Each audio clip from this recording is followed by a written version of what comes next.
Hello and welcome. Good evening, good morning, good afternoon, good day, wherever you are. Welcome to the show. This is Beverly-fells-Jones, the Silver Fox of Consciousness, coming to you today with some more information on manifesting the life that you absolutely positively desire. If you're new to the show, please be sure to subscribe so that you can be notified. That means hit the bell, notified of any upcoming shows. If you're on Spreaker or iTunes, just follow me and be sure to leave a review. It would be very helpful. If you're on YouTube, just hit the thumbs up. I'd appreciate that very much. So over the last several podcasts, I've been talking about manifesting. And I particularly talked about when people go online and talk about how they manifested $100,000 or $10,000 or a house or whatever. I've decided to start paying attention to how they're doing it. And what I've been finding, unfortunately, is that many of them are saying they are manifesting it. Many of them are saying that they're using the law of attraction, but in reality, they're using what I refer to as 3D acquisition. And some of them are using partial law of attraction, but they are relying on themselves a lot. Yes, I know there's the whole idea that spirit helps those who shall help themselves. But sometimes when you start asking for things that are impossible or you're not sure of, you look for the signs that say you've been given some help. I got some help. I've seen it many, many times. I don't call it coincidence. Some people do. Synchronicity. Things, all the stars are lined up. It kind of reminds me of what Prince Harry said when he met Meghan Markle. As he said, it just showed to me that all the stars were aligned in the way they were supposed to be. And so when you're truly manifesting, that's the way it should feel. So I decided that I was going to share with you the new book that I'm in. I'm one of 101 authors in this book. And the book is entitled Manifestations, the True Stories of Bringing the Imagined into Reality. Like that? So I've got some actual stories from 100 women. And I've told you the story I had in the book, so I'm not going to talk about that. But I'm going to not do the stories in order as they are in the book, but each week, I'm going to pick one to read to you and maybe make some commentary on it. But the publisher, she did a foreword. And in the foreword, she says, manifestation is all around us. All the things you are currently experiencing were born from a place in you that said one or two things. I don't want this anymore, and I would love more of this, please. I love that. When you're mentally thinking, I don't want to go through this anymore. I don't want this anymore. Yes, you say that. However, your subconscious eliminates the word don't. So in other words, it says, I want this anymore. and you really do not. So that's why I always talk about what you do want, not about what you don't want. So I would love more of this. I would like more money in my life. I would like more and more of this. I want more of feeling good. I want more wonderful surprises. I want more laughter in my life. I want more time with my grandchildren or with my children or with my boyfriend or my husband or my daughter, whatever it is that you want. Refrain from talking about what you don't want. So she's right. It's one of two things. She goes on to say, it seems pretty straightforward. I want something and I get it by thinking about it, which seems easy enough. There is so much more to it than that, and that is true. And this is me talking now. There is more to it than that, than just thinking about it and doing that. So she goes on. In the following pages, you will learn what it takes to become a master manifester. They knew life could be better and trusted. And she's talking about the authors of the book now. They could have what they desired. To get to the point where we can have a positive expectation fulfilled is a process of growth, allowing trust and patience. The authors of this book are here to show you, ready for it, anything is possible. From miraculous healing, allowing in financial abundance, romantic relationships, and more, you get to journey with them and learn what they have done to let more of what they want so you can as well. If you have this book in your hands, and I truly do recommend that you get the hard copy and not the Kindle version, because you're going to want to underline and make notes, and there is plenty of room in the margins for you to make notes. That's what I like about this. You can do that. Where was I? From miraculous healing, allowing in a financial abundance, romantic relationships, and more. You get to journey with them and learn what they have done to let in more of what they want so you can as well. If you have this book in your hands, it's a good bet you have already accepted your manifestation quest and are on your way to allowing in more love, kindness, and abundance. And this book is one where you don't have to read from front to back. You can look at the title and say, I might need this. And so as I was going through it, deciding what I was going to share with you, which story this week I was going to share with you, I decided to start with my friend, Linda Ballesteros.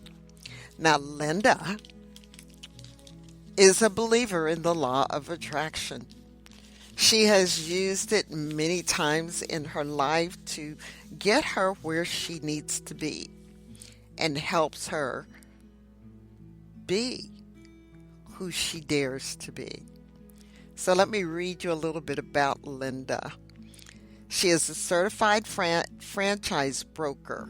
So what does that mean to you? That means if you're looking to buy a franchise, but you don't want to start from scratch, she can brokerage other franchises from owners who are ready to sell, about to retire, those kinds of things. And she's a professional life coach, so a goal-setting coach, a mindfulness coach, and a law of attraction coach. So what she does is she incorporates that coaching in your purchase of buying that particular franchise. Because what she told me was that she found that a lot of people want to go into this franchise thing, but they pick something because they like it or whatever, but they never look at themselves to say, is this something for me? Am I willing to do the work for this? Or am I going to become bored? Or am I going to become overwhelmed? So she helps you draw out the things in your life and the person that you are and the person that you desire to be, and taps into that information to help you choose the appropriate franchise. She has a passion for assisting those who have a dream to be a franchise owner by identifying the brand that will leverage their skills and passion. Linda also provides coaching to her new franchise owners, helping them to create a solid foundation and build a successful business by using goal setting, mindset, and visualization. And so in the book, it tells you how to contact Linda. So if that's something that interests you, in the description for this podcast is a link to the book on Amazon. So let me read this. And her title is called, I Got the Job or Did I? Have you ever had a job that made you dread Monday morning? Maybe you have had a narcissistic boss who took credit for your ideas and only looked for opportunities to advance their career. I'm sure some of you know about that. I am not sure what came first, the narcissistic boss or my thirst for change. All I know is that at the end of the day, I had to make some changes, but I didn't know where to start. I had recently begun reading Florence Scovel Shinn's book. And let me tell you, this is Beverly speaking on this. Florence Scovel Shinn's book are wonderful. In fact, I got one of her books that has all of her main books in one place, and I read it on a regular basis. So let me tell you the name of the books. Your Word is Your Wand. The Game of Life and How to Play It. I've got a podcast on that. Just look back into the archives. Recently, in the last couple months, I did that one. And The Power of the Spoken Word. She says, where I was introduced to affirmations. What could it hurt to try Shinn's philosophy? The worst that could happen was nothing. The first step was to create a series of affirmations stating that I already have what I want. Okay, guys, that's so hard sometimes, isn't it? To say that you already have it and you're wanting it and you're trying to say, I got it, I don't know, right? So she says, I wasn't sure how that was going to influence the situation, but I said I'd give it a try, so here we go. I created about 5 or 6 affirmations, which I wrote on index cards. Catch that? She wrote it on index cards and kept in my car to read at every opportunity, especially during my long daily commutes. Several were so totally opposite of my current situation that they almost got stuck in my throat. Like, I have the best boss. Now, she's already dealing with a narcissistic boss, but she's saying, I got the best boss. How can I possibly say this out loud multiple times a day when I don't believe it? Yes. So that's when a special command comes into being. Within a few days, I noticed less and less resistance and found that the affirmations flowed with ease when I spoke them. Saying them upon getting into the car, at red lights, in gridlock traffic, and before getting out of the car now became part of my routine and part of the game. The dread of walking into the building became less prevalent, and I began to feel lighter. One morning, as I scrolled the internal job postings, which I did every morning, there was a position that jumped off the screen, almost as if it were highlighted. I felt an excitement, even though this was not an area in which I had any experience. The position was in a division that had recently relocated to Texas from New York. Before I knew what happened, I applied for it. The rest of the day, I noticed mind bugs. Now, These are the self-doubt popping up. These people are from New York, and I'm sure they're not so much smarter or more professional than me. What if I'm not smart enough to do the job? They are probably laughing at my submission right now. And many of you understand that thought process, don't you?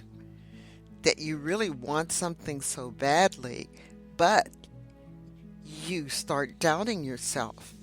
I've experienced that. I'm in the middle of teaching a class and I'm going, how are these people going to believe me?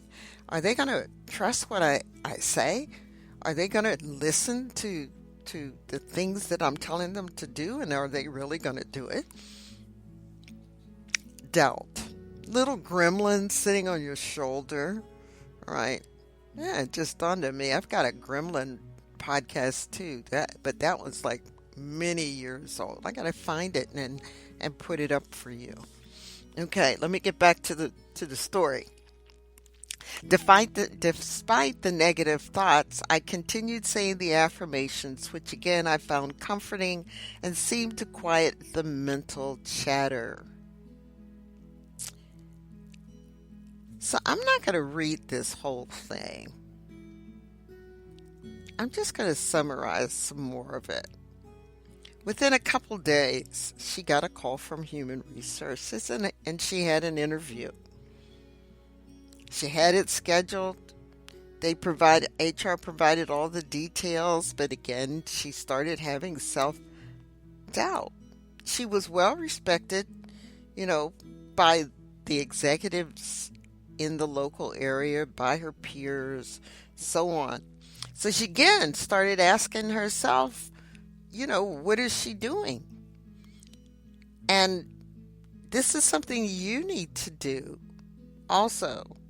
I really shouldn't say need. You should want to do. And that's the quiet, that negative person, that negative stuff that you have in your life. So here's what I'm going to go on to.